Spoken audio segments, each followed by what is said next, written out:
அள்ளிச் சூடிவிடு.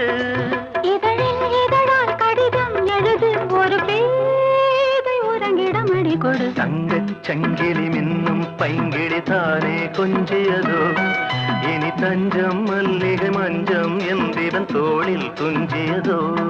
மலர் மாலை தலையணையாய் சுகமே பொதுவாய் பொதுவாய் அமுதம் மெதுவாய் பருகியபடி தங்கச் சங்கிலி மின்னும் பைங்கிழி தானே கொஞ்சியதோ.